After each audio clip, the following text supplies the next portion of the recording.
Sekarang kamu bisa memunculkan pop-up Windows dengan mengklik tombol Home dan kamu bisa melakukan multitasking sambil menonton video analisa pagi tanpa berlangganan YouTube Premium. Hai semuanya, gimana kabar kalian? Semoga selalu dalam keadaan baik. Jadi welcome back di Andi Kriston Channel dan ini adalah segmen analisa pagi, segmen di mana kita akan mengulas kembali untuk update news dan juga pergerakan dari market, khususnya market dari Bitcoin. Teman-teman, hari ini kita berada di tanggal 17 April 2025.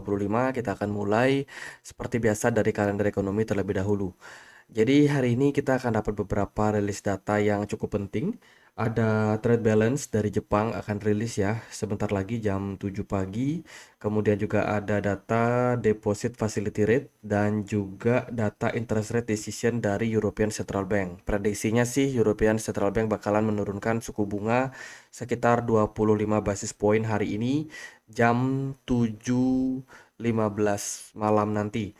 Kemudian juga dari Amerika Serikat hari ini akan rilis data initial jobless claim dan juga ada housing, ya data perumahan. Kemudian Philadelphia Fed Manufacturing datanya akan rilis jam setengah 8 malam waktu Indonesia Barat nanti. Kemudian juga ada European Central Bank Press Conference, akan speech juga ya si Christine Lagarde itu di kisaran jam 7.45 malam. Itu teman-teman beberapa rilis data yang akan kita temukan untuk perdagangan hari ini. Kemudian juga tadi pagi itu ada Chairman Jerome Powell yang sempat speech ya. Jadi ini dia teks pidato yang disampaikan. Jadi pada intinya adalah kondisi saat ini GDP dari Amerika Serikat cenderung stabil. Meskipun memang sebelumnya berangsur-angsur sudah mengalami penurunan. Teman-teman, turun secara pasti tapi masih cukup bertahan seperti itu.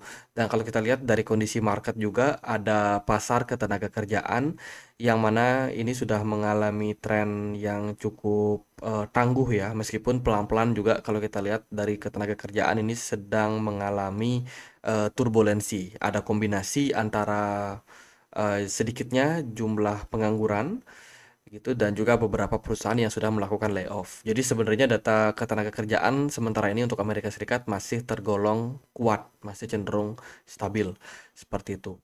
Kemudian juga market sekarang sedang merespon terkait dengan ketidakpastian pasar, ya, impact dari kebijakan dari Donald Trump yang diambil.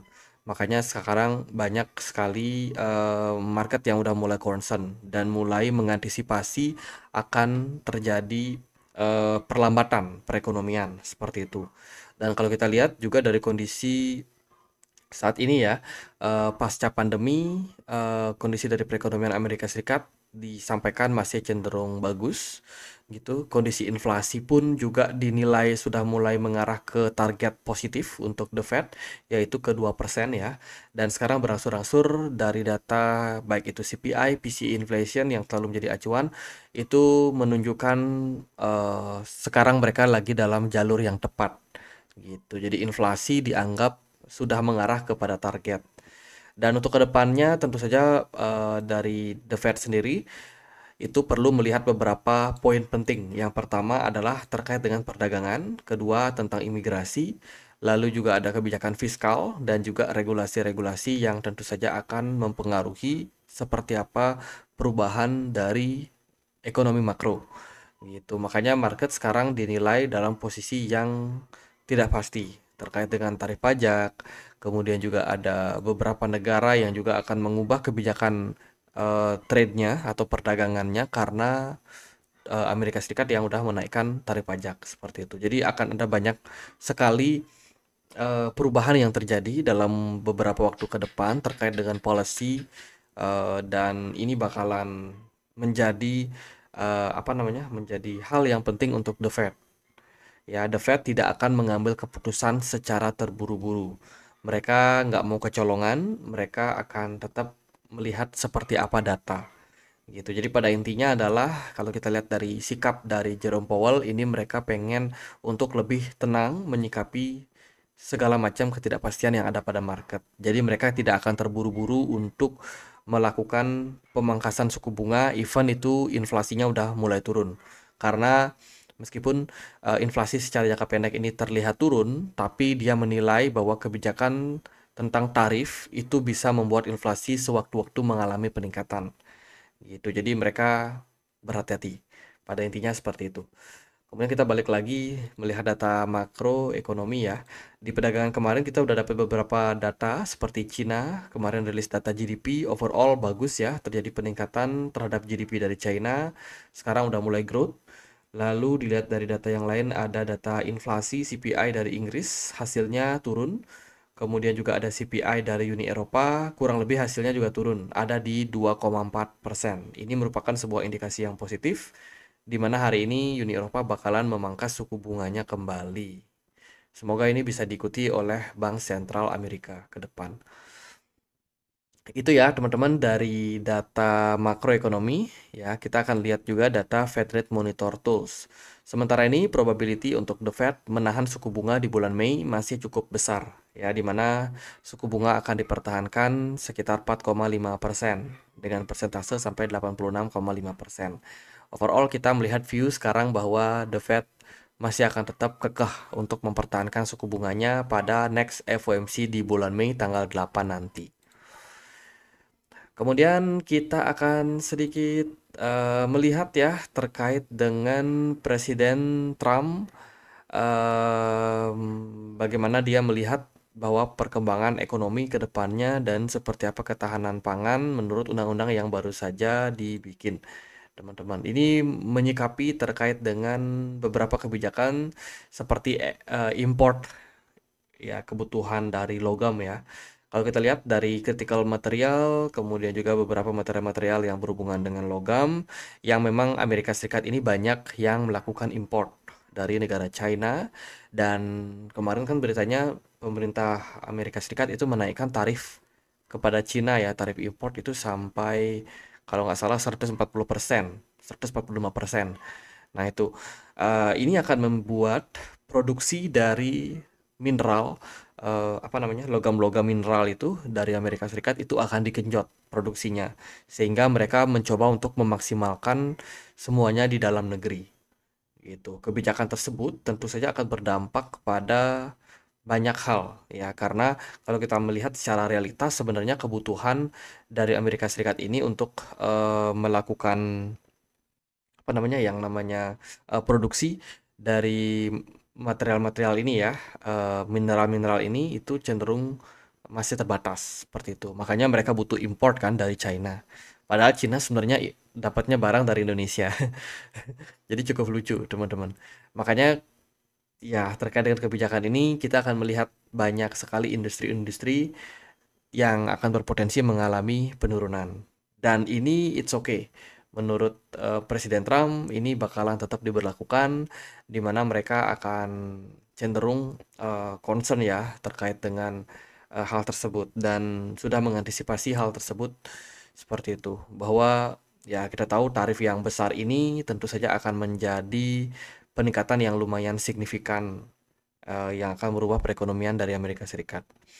Ya kita lihat aja gimana seberapa tangguh strength tightening American industry ini kepada perekonomian mereka. Tapi yang pasti ini bakalan sangat-sangat memukul sih untuk perekonomian dunia. US plan to use tariff negotiation to isolate China. Jadi kalau kita lihat memang kondisi sekarang pemerintahan dari Trump ini nggak hanya mencoba untuk memberlakukan tarif yang tinggi kepada China, namun juga akan memberlakukan tarif-tarif yang sama kepada negara-negara yang bekerja sama dengan China. Saat ini Amerika Serikat tengah menghadapi negosiasi dengan lebih dari 70 negara. Ya, dan di mana pada negosiasi tersebut selalu mereka melakukan atau mencoba melakukan intervensi terkait dengan kebijakan perdagangan dari berbagai negara.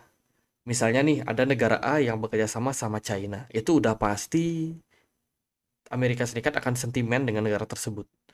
Gitu. Makanya di kondisi seperti sekarang ini menurut saya ini bakalan sangat-sangat apa ya, bisa dibilang sangat-sangat sulit teman-teman, karena ini bukan hanya tentang Amerika Serikat dan Cina, tapi juga Amerika Serikat dengan negara yang bekerja sama dengan China.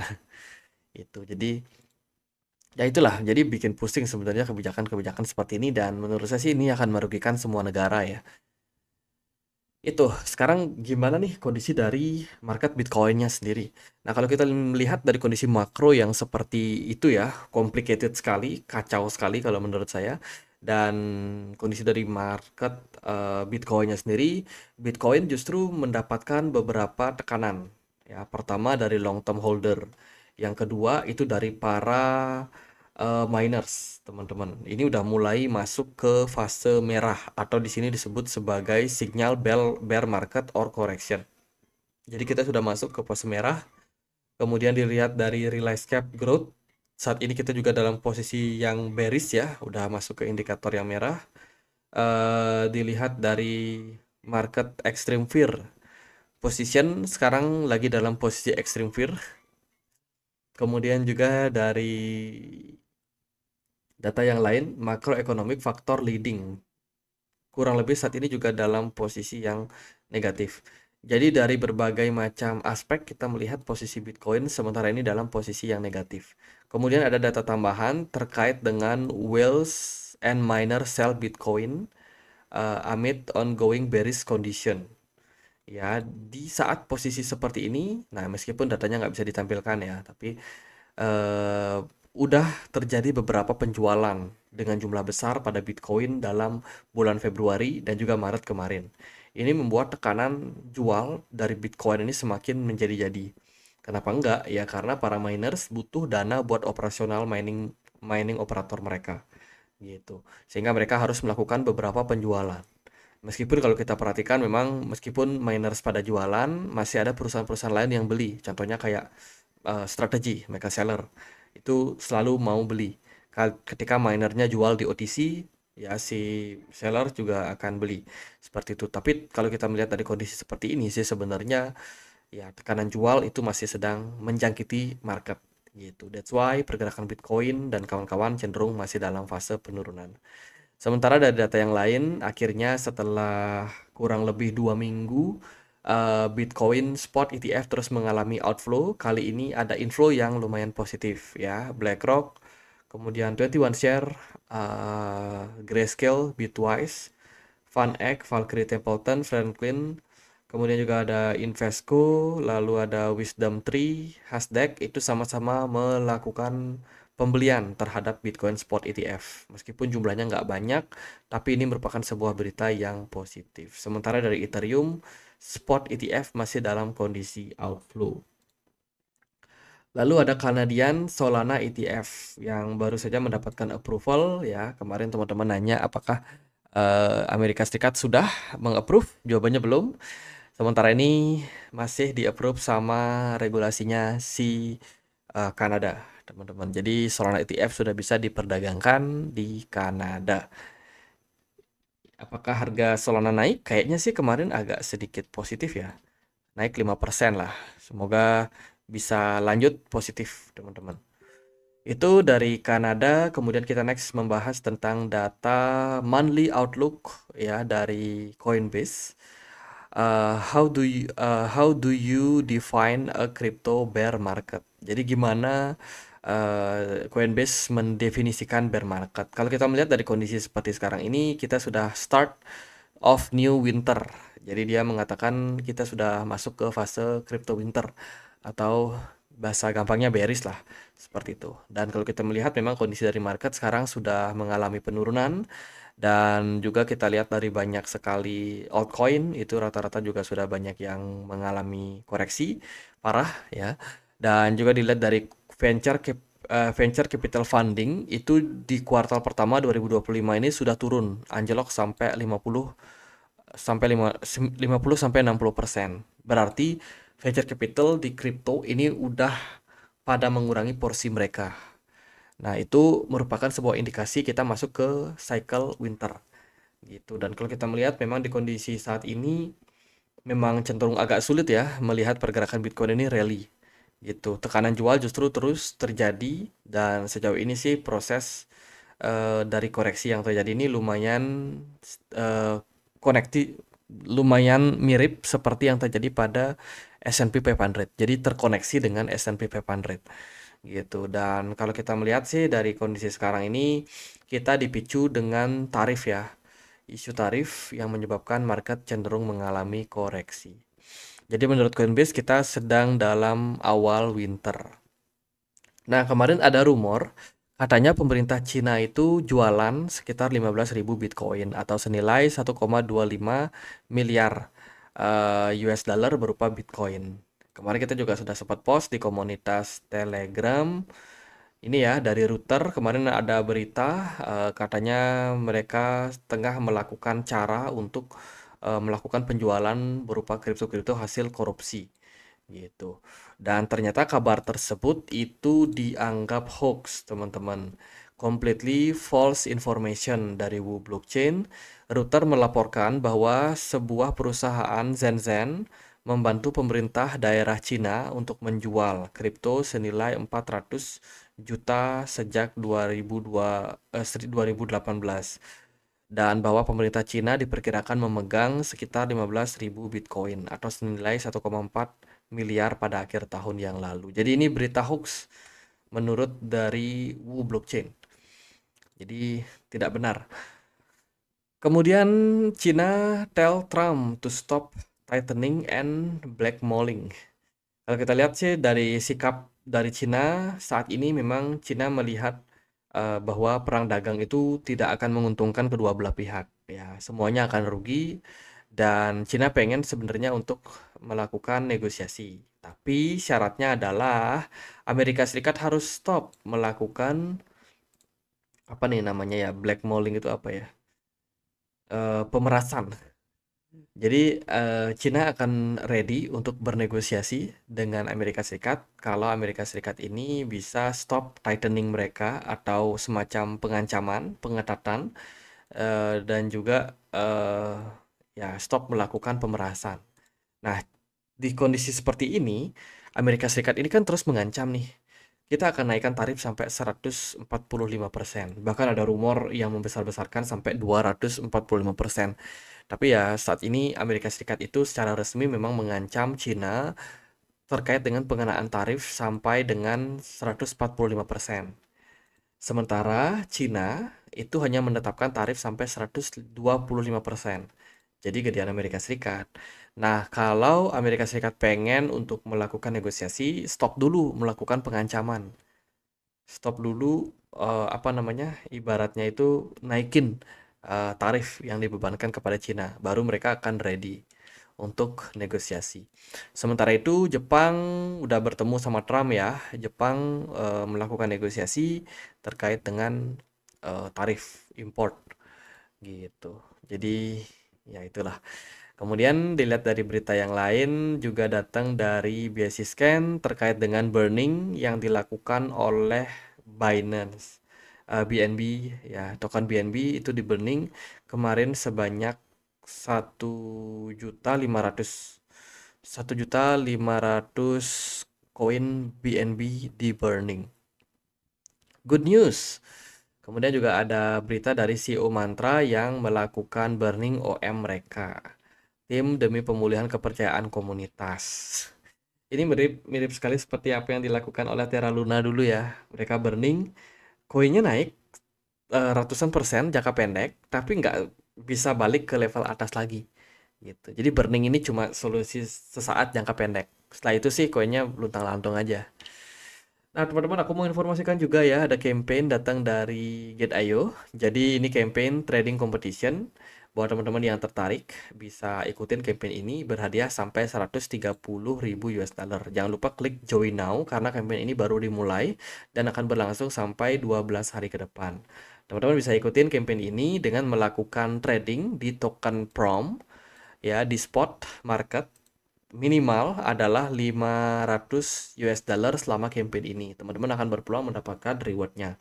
Nah, untuk yang tertinggi, untuk trading volumenya itu akan mendapatkan reward sampai dengan 10.000 US dollar. Gede banget rewardnya, teman-teman. Kemudian di peringkat kedua itu akan dapat sekitar 8.000 US dollar. Dan lainnya. Ya, kalau teman-teman pengen ikutan, bisa ikutin campaign ini karena campaign ini tentu saja masih bisa teman-teman ikutin dan masih sangat-sangat early. Ada hadiah tambahan untuk teman-teman pengguna baru ya. Jika teman-teman trading 100 dolar di market spot menggunakan volume trading yang ini, token prom, teman-teman berpeluang mendapatkan instant reward sampai dengan 10 dolar. Ya, itu. Dan juga untuk pengguna yang invite, teman kalian juga bisa mendapatkan beberapa pecahan dolar setiap teman-teman berhasil invite orang baru. Gitu. Jadi campaign ini masih berlaku untuk teman-teman yang pengen mendapatkan informasi lebih lanjut, silakan cek link yang ada di kolom deskripsi video ini. Oke, kita akan bahas market gimana. Indeks dolar kemarin drop ya, menyusul dengan pernyataan dari Donald Trump dan juga Jerome Powell, which is ini bagus. Emas terus create new all-time high. Nah, siapa nih influencer kemarin yang saya perhatikan di TikTok dan di YouTube itu mengatakan, wah jangan beli emas karena emas ini bakalan drop karena emas sudah naik dan harga emas terus mengalami kenaikan. Ya mungkin teman-teman mungkin, tapi yang pasti adalah sekarang kita masih di tengah-tengah fase FOMO dari market ya. Jadi emas masih rally dan syukur kemarin kita dapat ambil barang ya, emas di kisaran 100, oh bukan, tapi kita sempat beli di kisaran sini 250-an dolar ya. Itu sekarang harganya udah naik ke 3.000, jadi udah cuan banyak yang ambil emas kurang lebih di bulan Desember lalu. Congratulations untuk teman-teman. Saya sendiri udah hold emas itu dari kapan tuh, pas COVID ya. Waktu emas itu turun, sempat turun parah kan, setelah itu dia rally tinggi. Itu saya udah ambil waktu COVID, jadi ya masih hold sih. Dan saya memang berencana untuk pegang emas dalam jangka waktu panjang. Jadi congratulations. Kemudian S&P 500 kemarin nyungsep 2,24%. Ya, impact dari ketidakpastian dari pasar, Bitcoin dan kawan-kawan juga ada sedikit drop. Kalau nggak salah itu dini hari tadi ketika Jerome Powell speak ya, karena ketidakpastian yang juga berpotensi. Seperti itu, dan Bitcoin sempat drop waktu itu ke 83 ribuan, tapi sekarang udah kembali balik naik sampai dengan 84 ribu. Overall sih movement dari Bitcoin ini masih dihinggapi oleh smart money-nya. Volume perdagangan cenderung stabil dan menurut saya ini masih oke ya untuk Bitcoin. Gitu. Mengenai dari sikap market, apakah Bitcoin ini menjadi alternatif sebagai gold 2.0, saya sendiri juga agak melihat ada kemungkinan gitu. Cuman untuk kondisi sekarang, market mungkin menilai harga Bitcoin ini perlu untuk koreksi terlebih dahulu. Secara movement, momentum Bitcoin untuk rally sebenarnya masih ada. Bitcoin so far masih bertahan di atas dari 83.000 dan juga sudah breakout dari descending channel. Mestinya sih ini merupakan sebuah good news untuk Bitcoin memanfaatkan momentum bullish. Tapi sampai sejauh ini kita masih mendapati selling pressure terjadi pada market. Dan juga Bitcoin bisa saja kehilangan momentumnya untuk bullish. Jadi dalam jangka waktu pendek, Bitcoin ini harus bisa membuktikan tren bagus. Ya, at least dia bisa rally sampai 88.000 atau setidaknya 91.000. Atau kalau Bitcoin gagal memanfaatkan momentum ini dalam jangka waktu pendek, bisa jadi Bitcoin akan dibuang lagi sama pasar. Ya, kalau Bitcoin dibiarkan ngegantung seperti sekarang ini, pasar akan banyak buang barang pada Bitcoin. Ya, potensi kalau seandainya market selling Bitcoin adalah ke 80.000 atau bisa ke 78 ribuan something. Gitu. Sementara ini momentum masih ada, harapannya dalam 1 sampai 2 hari ke depan akan ada tren yang positif untuk market. Di time frame 4 jam overall stabil ya, pergerakan dari Bitcoin stabil, belum terjadi pergerakan yang kemana-mana juga. Jadi itu teman-teman. Sementara dari beberapa altcoin kita perhatikan masih cukup oke ya. Bitcoin dominance turun, Solana kemarin naik sampai kisaran 132 dolar. Mantap, volume smart money-nya ada. Kemudian ada Dogecoin, ada sedikit rally juga 1,62%. Lalu ada Toncoin juga pelan-pelan mencoba untuk recover. Kemarin Fartcoin lumayan naik teman-teman sampai 15%. OM meskipun ada rencana burning, mereka masih bertahan di kisaran 0,76%. Dan ya bisa dibilang kondisi market sekarang penuh dengan ketidakpastian. Jadi teman-teman gimana? Apakah masih tertarik untuk membeli Bitcoin? Kalau dari saya sih di posisi sekarang ini masih wait and see. Saya masih menunggu momentum koreksi. Bila mana terjadi, saya akan coba untuk akumulasi. Kemudian untuk teman-teman yang DCA, menurut saya di level sekarang masih bisa, masih oke, teman-teman. Tapi itu niatnya harus dengan jangka panjang ya. Itu aja sih paling buat update kali ini. Semoga videonya masih bisa relevan untuk teman-teman ya. Jadi buat yang nyari Outlook, bisa subscribe channel ini biar teman-teman nggak ketinggalan berita-berita terbaru dari market. Gitu. Jangan lupa juga untuk join di komunitas Telegram kita ya. Linknya ada di kolom deskripsi. Sekian aja guys. Akhir kata saya Andre. Makasih.